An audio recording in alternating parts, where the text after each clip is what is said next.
Hello students, welcome to Kushmanda academy. और चलिए आज मैं आपसे बात करता हूं कुछ और इम्पोर्टेंट क्वेश्चंस पर। जैसे कि मैं हमेशा बात करता हूं कुछ सवालों पर जो आपके एग्जाम के लिए बहुत ज़्यादा इम्पोर्टेंट होते हैं। तो पहला सवाल है आपका वेलेजली के ऊपर। तो Wellesley's forward policy in India was in direct ideological opposition to. Questions को बहुत ध्यान से पढ़ना है आपने कि यहाँ पर वेलेजली पर सवाल तो पूछा गया है, लेकिन यहाँ पर पूछा गया है कि जो वेलेजली की नीति है, पॉलिसी है भारत में, was in direct ideological opposition to. तो चार ऑप्शन है, ठीक है। और एक बार मैं इनके ऑप्शन भी पढ़ लेता हूँ, क्योंकि सवाल को पढ़ना और पढ़कर समझना ये बड़ा जरूरी होता है, तभी हमें टेस्ट की या प्रैक्टिस की जरूरत रहती है, और इसके बिना काम नहीं चलता है। The policy of neutrality adopted by John Shore, the policy of subsidiary alliance adopted by Dalhousie, the policy of annexation adopted by Hastings and others, और डी है आपका ऑल ऑफ द अबव। तो चार इसमें ऑप्शन है, और इसको आपने बहुत ध्यान से देखना है और समझने की कोशिश करनी है। बाकी मैं थोड़ा सा बता देता हूँ। Wellesley came to India with a determination to launch a forward policy in order to make the British empire in India into British empire of India. The system that he adopted to achieve his object is known as subsidiary alliance. जो system इन्होंने introduce किया था उसको subsidiary alliance कहा जाता है। More over the policy of neutrality adopted by sir John Shore, the successor of Cornwallis, created a kind of political unrest in India and greatly affected the prestige of the English. So his non-intervention policy contributed much to the growth of anti-British feelings. Further, Napoleon's move for an eastern invasion created a fear among English statesmen. It was in this light that Wellesley molded his policy, preservation of British prestige and removal of French danger from India was Wellesley's twin aims. तो यहाँ पर अगर हम देखें तो जो यहाँ पर आइडियोलॉजिकल अपोजिशन हमें नजर आता है इस सवाल के जवाब में, वो आपकी जो पॉलिसी थी जॉन शोर की न्यूट्रलिटी वाली, ठीक है। तो इसका जवाब ए होना चाहिए, ठीक है, ए होना चाहिए। तो आप इस बात को देखो, इस सवाल के जरिए इस बात को समझने की कोशिश करो कि आपने वेलेजली के बारे में कितनी बार पढ़ा। लेकिन जब वेलेजली पर सवाल आया तो आपने थोड़ा सा सोचना पड़ा उसका जवाब करने के लिए। इसलिए हमें क्वेश्चंस की प्रैक्टिस की बहुत ज़्यादा ज़रूरत रहती है। और मैं हमेशा इस बात को कहता हूँ सबसे कि अगर आप क्रिकेट खेलना सीखना चाहते हो तो देखने से नहीं आएगा, ठीक है। तो आपने मैदान में उतरना पड़ता है। अगर हम इसको अपने टेस्ट पे लेकर जाएं, यानी कि टेस्ट प्रैक्टिस या क्वेश्चंस प्रैक्टिस बहुत ज़रूरी है किसी भी एग्जाम को करने के लिए। ये बात समझ रहे हो? तो पढ़ना भी है, और पढ़ने के अलावा आपने क्वेश्चंस को प्रैक्टिस भी करना है। क्वेश्चंस कौन से प्रैक्टिस किए जाएं, ठीक है, तो वो हम आपकी मदद उसमें करेंगे, ठीक है, कि जो हमारे सिलेबस से जुड़े हुए हैं। चलिए अगला सवाल देखते हैं। The Lord Canning served as governor general of India from 1856 to 1862, but also served as first viceroy of India during that period. How can this be explained? तो केनिंग के बारे में आप जानते हो। केनिंग ये वही गवर्नर जनरल हैं जो 1857 के रिवोल्ट के टाइम पर भारत के गवर्नर जनरल होते थे, और 1857 के रिवोल्ट के बाद उनको वायसराय भी बनाया गया था। तो अब चार ऑप्शन है। He was a former secretary of state who was allowed to hold dual position of power in British India. बहुत सोच के जवाब देना।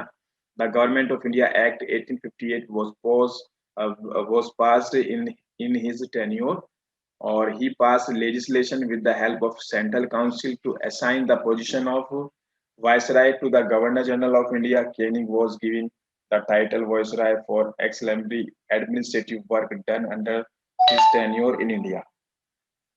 तो चार ऑप्शन है। बड़ा ही आसान सा सवाल है ये, ठीक है। तो इसका जो जवाब होना चाहिए वो आपका इसका बी जवाब है, ठीक है। So how can this be explained? So the Government of India Act 1858 was passed in his tenure. तो बाकी जो है इसका जवाब बी ही होना चाहिए। और चलिए अगला सवाल देखते हैं। क्वेश्चन नंबर 3 आपका तीसरा सवाल। एक और सवाल बड़ा आसान सा है। और रिपेंस resolution of 1882 was a landmark official statement in British India related to। तो 1882 का जो रिपन का प्रस्ताव था, और तो वो किससे जुड़ा था? तो आपने अगर रिपन का नाम सुना होगा तो आपके जहन में हमेशा याद आता होगा कि father of Indian local self government भी इसको कहते हैं, नगर पालिकाओं का जनक भी कहा जाता है। तो 4 ऑप्शन है, और ऑप्शन हमें एक नजर भी आ रहा है, लोकल सेल्फ गवर्नमेंट, यानी कि इसका सी ही जवाब होना चाहिए। बिल्कुल इसका सी ही जवाब है।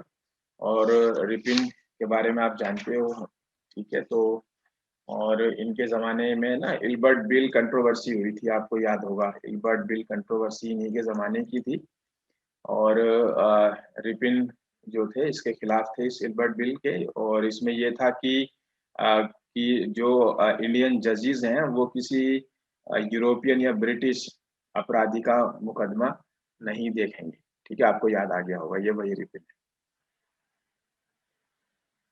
चलिए अगला सवाल देखते हैं। Which of the following do not coincide with Hastings policy of view of education in British India? तो 4 ऑप्शन है। He was against spread of vernacular education in India, he wanted to spread the teaching of English and western science via colleges and universities in India, he heavily regulated the freedom of the press and introduced is censorship to curb nationalism. और D है आपका ए और सी दोनों हो सकते हैं, ठीक है। तो अगर हम देखें तो हमें यहाँ पर जो नजर आ रहा है इसके बारे में, तो थोड़ा सा मैं जो है यहाँ पर अ, जो है एक बार पढ़ देता हूँ, डिटेल इसके बारे में बता देता हूँ। तो Hastings encouraged the foundation of vernacular schools by missionaries and others. तो ये अगेंस्ट नहीं था, ये गलत हो गया, ठीक है। और अगर हम बी ऑप्शन की बात करें तो in 1817 the Hindu college was established at Calcutta by public for the teaching of English and western science, Hastings was patron of this college. ये ठीक है, ठीक है। तो ये ठीक है। और इसके बाद सी देखते हैं। He encouraged the freedom of the press and abolished the censorship in introduced 1799। तो ये भी गलत है, यानी कि नोट पूछा गया है तो इसका जवाब डी हो जाएगा, ठीक है। डी जवाब आएगा इसका। और जो है बी ऑप्शन इसका ठीक है, 2 गलत है, तो ये आपका डी आंसर। चलिए आगे बढ़ते हैं। वॉरेन हेस्टिंग्स के ऊपर सवाल है। Warren Hastings abolish the system of Dastak. तो दस्तक को उसने एबोलिश किया था, और दस्तक का फिर मतलब क्या है? तो 4 ऑप्शन है। Prepaid postage system widely used in rural areas, और superlative system of legislation over provincial subjects, royal degree issued by governor general to local merchants, a system of free passes of internal trade. ठीक है, दस्तक का नाम आपने सुना होगा।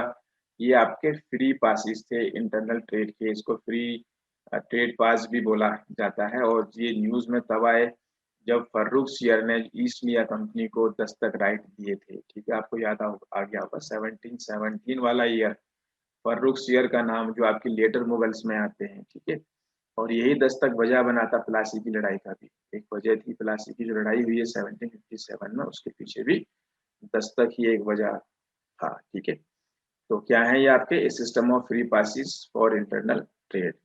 चलिए आगे बढ़ते हैं, अगला सवाल देखते हैं। Residents appointed by east India company in Indian states were. ठीक है, तो 4 ऑप्शन है। Representative natives of princely states who were also a part of British Legislative Council, heads of contingent army unit placed under subsidiary alliance in the state, political and commercial agents of the company in the states, ex-governors of British presidencies who control the state। तो 4 option है, और बहुत ही सोच कर जवाब देने की जरूरत है इसमें। ठीक है, कि रेजिडेंट्स जो हैं वो appointed by east India company Indian states, तो वो कौन थे? तो इसका जो जवाब है आपका, तो ये पॉलिटिकल एंड कॉमर्शियल एजेंट्स हैं आपके of company in the states, उनको रेजिडेंट्स बोला जाता था। तो इसका जवाब आपका सी होना चाहिए। चलिए आगे बढ़ते हैं। तो वो बहुत ज़्यादा ज़रूरत होती है क्वेश्चंस को बनाने की। मेरी बात को समझना, जो हमारे टेस्ट सीरीज के प्रोग्राम चल रहे हैं वो आपकी बहुत ज़्यादा मदद करने वाले हैं इन सब के लिए। ठीक है, जैसे कोई भी खेल खेलने के लिए मान लो आप शूटर हो तो बिना प्रैक्टिस के थोड़ी आप निशाना लगा सकते हो, ठीक है ना। एक शॉट को कई बार खेला जाता है, क्रिकेट भी फुटबॉल भी। तो अगर हमने पढ़ाई तो की है, लेकिन पढ़ाई के साथ साथ अगर हम प्रैक्टिस भी करते हैं तो फिर हमारी वो तैयारी कंप्लीट होती है। चलिए, द फेमस बुक है, आपको पता ही होगा, इकोनॉमिक हिस्ट्री ऑफ इंडिया किसने लिखी है। और इसमें मुझे लगता है कि मुझे बताने की जरूरत ही नहीं है कि इसका जवाब क्या होगा। तो ये आपके रोमेश चंद्र दत्त हैं आपके, यानी कि ए आंसर आएगा। अगला सवाल देखते हैं, एक और क्वेश्चन कर लेते हैं। With reference to 18th century British India records tells us the ijaradar had a little incentives in making improvements in the land because the। तो चार ऑप्शन है आपके, 18th सेंचुरी ब्रिटिश इंडिया की बात है। और देख लेते हैं चार ऑप्शन क्या है। The land was auction periodically, और इसमें बी है आपका, ये इजारेदार had no right to collect land revenue. Land was assigned to owners based on patronage only. Barren or remote lands were allotted under the system. तो चार option है, और इसमें जो जवाब इसका होना चाहिए, इजारीदारी सिस्टम, ये वो था जो वॉरेन हेस्टिंग्स ने इंट्रोड्यूस किया था। और this system was introduced by Warren Hastings. According to this, the right to collect the revenue was given to the highest bidder called contractor for a period of 5 years. तो इसका जो जवाब है आपका, ये ए जवाब होना चाहिए, ठीक है। Land was auctions periodical.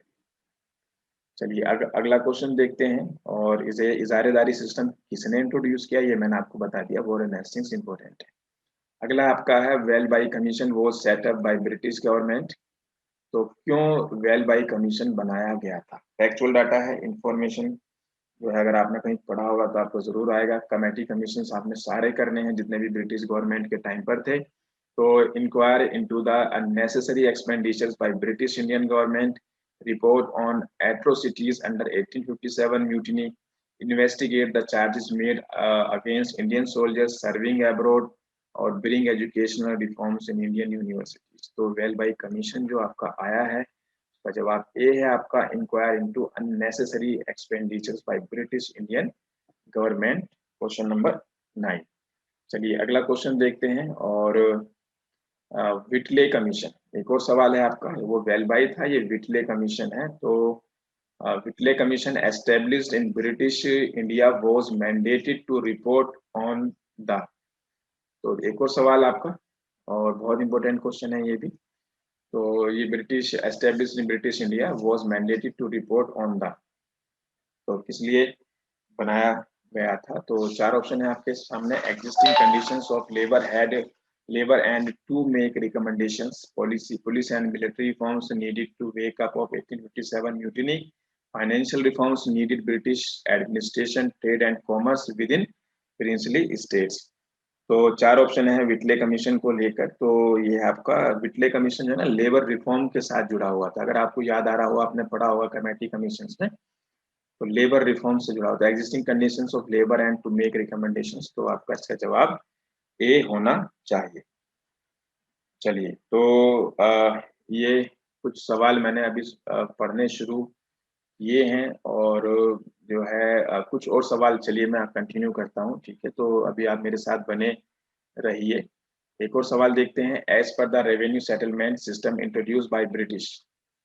तो चार ऑप्शन है आपके। तो ये zamindar were made the owners of farm land and were assigned the responsibility of development of agriculture. ये तो बहुत झूठ बात है, ठीक है नहीं, ये तो हो ही नहीं सकती है, ठीक है। और all land from peasants and zamindars were confiscated by official treasury, peasants were made the real land owner. नहीं, ये भी नहीं है। British made payment of agricultural rent mandatory.